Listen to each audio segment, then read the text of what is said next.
نحمده ونصلي على رسوله الكريم اما بعد فاعوذ بالله من الشيطان الرجيم بسم الله الرحمن الرحيم ما سلككم في سقر قالوا لم نك من المصلين ولم نك نطعم المسكين وكنا نخوض مع الخائضين وكنا نكذب بيوم الدين قال النبي صلی اللہ علیہ وسلم الصلاة عماد الدین او کما قال علیہ الصلاة والسلام آمنت باللہ صدق اللہ مولانا العظیم۔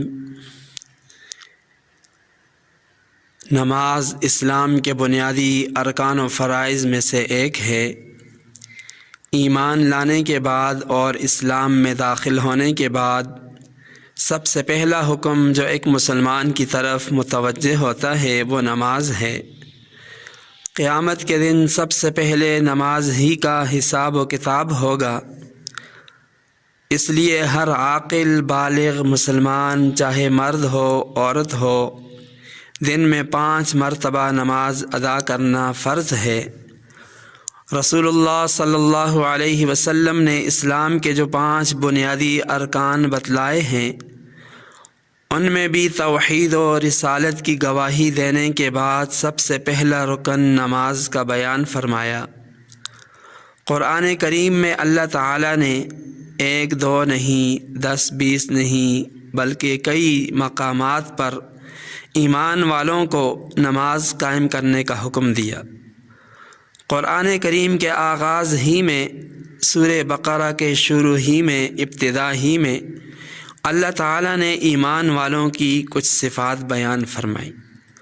ان میں ایمان کے بعد جو سب سے پہلی صفت بیان کی وہ یہی نماز کی ہے۔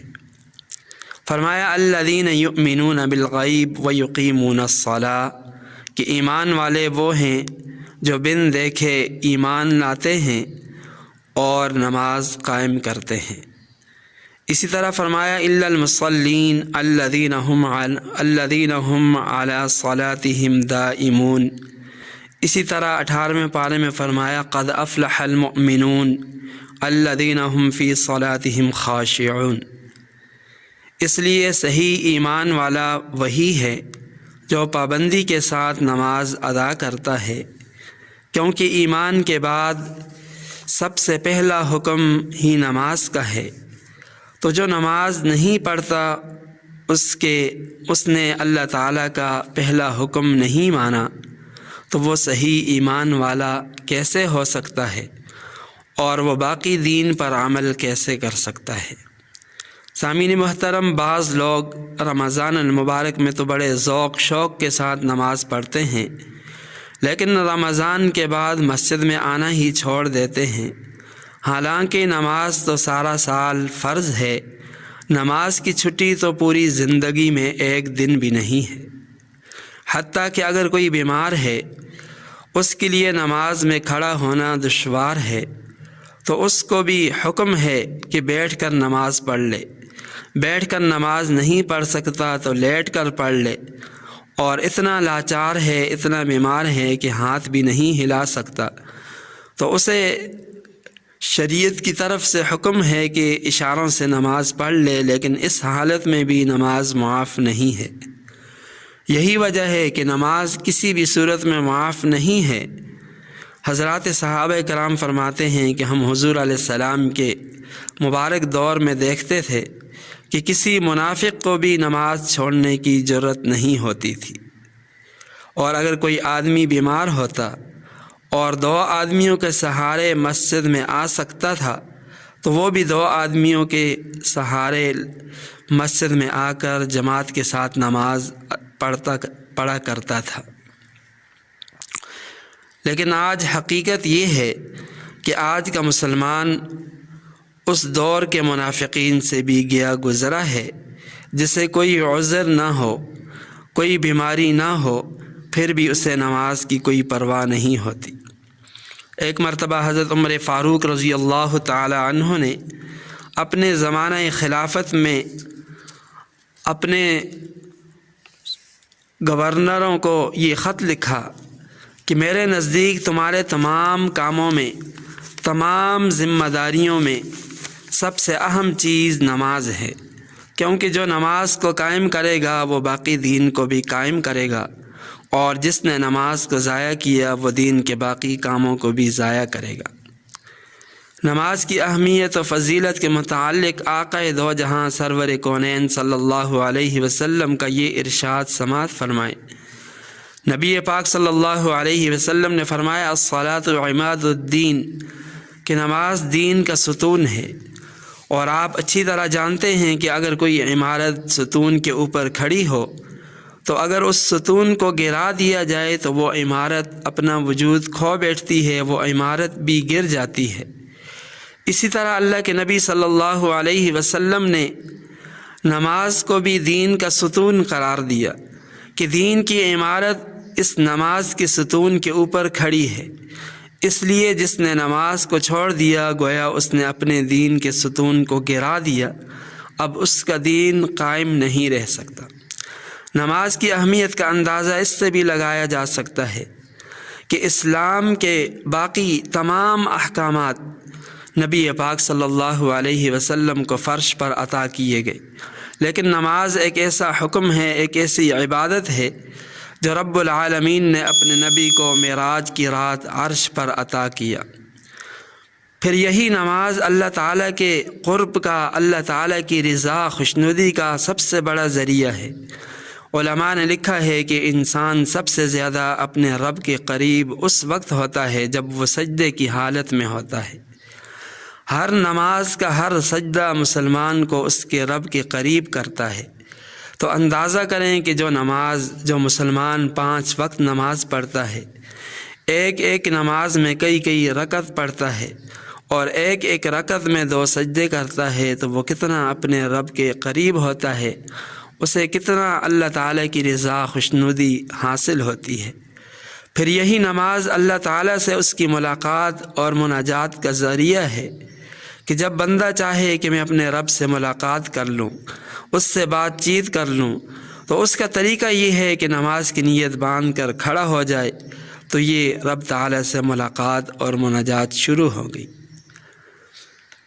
نبی پاک صلی اللہ علیہ وسلم نے ایک حدیث میں فرمایا، اللہ تعالیٰ فرماتے ہیں کہ میں نے نماز کو اپنے اور اپنے بندے کے درمیان آدھا آدھا تقسیم کیا ہے۔ جب بندہ کہتا ہے الحمدللہ رب العالمین، تمام تعریفیں اللہ تعالیٰ کے لیے ہیں جو تمام جہانوں کا پروردگار ہے، تو اللہ تعالیٰ فرماتے ہیں حمدنی عبدی، کہ میرے بندے نے میری حمد بیان کی۔ پھر بندہ جب کہتا ہے الرحمن الرحیم، کہ وہ اللہ تعالیٰ بڑا مہربان نہایت رحم کرنے والا ہے، تو اللہ تعالیٰ فرماتے ہیں اثنا علی عبدی، کہ میرے بندے نے میری تعریف کی۔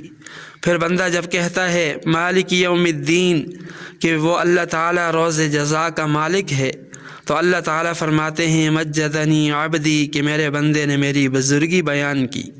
پھر جب بندہ کہتا ہے ایاک نعبد و ایاک نستعین، اے پروردگار ہم تیری ہی عبادت کرتے ہیں اور تجھ ہی سے مدد مانگتے ہیں، تو اللہ تعالیٰ فرماتے ہیں یہ میرے اور میرے بندے کے درمیان آدھی آدھی ہے۔ پھر بندہ جب کہتا ہے اہدنا الصراط المستقیم صراط الذین انعمت علیہم غیر المغضوب علیہم ولا الضالین، کہ اے پروردگار ہمیں سیدھا راستہ دکھا، ان لوگوں کا راستہ جن پر تو نے انعام کیا، نہ کہ ان لوگوں کا راستہ جن پر تیرا غضب نازل ہوا، اور نہ گمراہوں کا راستہ۔ تو اللہ تعالیٰ فرماتے ہیں ھذا لعبدی ولعبدی ما سأل، کہ یہ میرے بندے کے لیے ہے اور میرے بندے نے جو مانگا میں نے اسے عطا کر دیا۔ یہ سب اللہ تعالیٰ اور اس کے بندے کے درمیان ملاقات مناجات ہی تو ہے کہ بندہ نماز میں اپنے رب کی حمد و ثنا بیان کرتا ہے اور اللہ تعالیٰ اس کا جواب دے رہے ہیں۔ بندہ اپنے رب سے دعا کر رہا ہے اور اللہ تعالیٰ اس کی دعا کی قبولیت کا وعدہ فرما رہے ہیں۔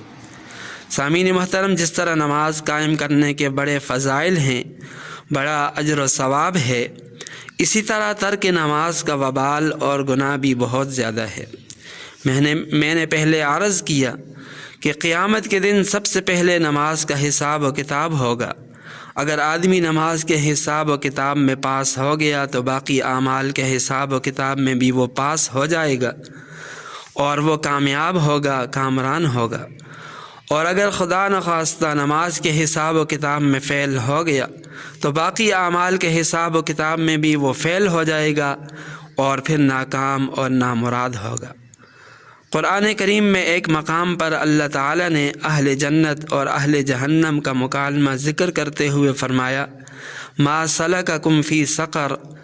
جنتی جہنم والوں سے پوچھیں گے کہ آج تمہیں جہنم میں کس وجہ سے ڈالا گیا، تمہارا جرم کیا ہے، تم سے کون سی غلطی ہوئی جس کی وجہ سے تم جہنم کے اندر چلے گئے؟ تو جہنمی اپنے جہنم میں جانے کے 4 اسباب اور 4 جرائم کا ذکر کریں گے، اور وہ کہیں گے کہ ہمارا پہلا جرم یہ تھا کہ لم نک من المصلین، کہ ہم نماز نہیں پڑھتے تھے۔ دوسرا جرم کہ ہم غریب کو کھانے کے لیے کچھ بھی نہیں دیتے تھے۔ تیسرا جرم کہ ہم دین کے بارے میں الٹی سیدھی باتیں کرنے والوں کے ساتھ مل کر ہم بھی دین کے بارے میں الٹی سیدھی باتیں کرتے تھے۔ اور چوتھا جرم وَكُنَّا نُكَذِّبُ بِيَوْمِ الدِّينِ، کہ ہم قیامت کے دن کو نہیں مانتے تھے۔ زبان سے تو کہتے تھے کہ قیامت ضرور آئے گی، حساب و کتاب ہوگا، لیکن عمل اس کے مطابق نہیں۔ یہ ہمارے 4 جرم تھے جس کی وجہ سے آج ہمیں جہنم میں ڈالا گیا۔ ان 4 جرائم میں سے سب سے پہلا جرم یہ بیان کیا، لم نک من المصلین، کہ ہم نماز نہیں پڑھتے تھے۔ اس لیے میرے دوستو، میرے بزرگوں، نماز کی اہمیت کو سمجھیں اور نماز با جماعت کا اہتمام کریں۔ اللہ تعالی ہمیں پکا سچا نمازی بنا دے۔ وآخر دعوانا ان الحمد للہ رب العالمین۔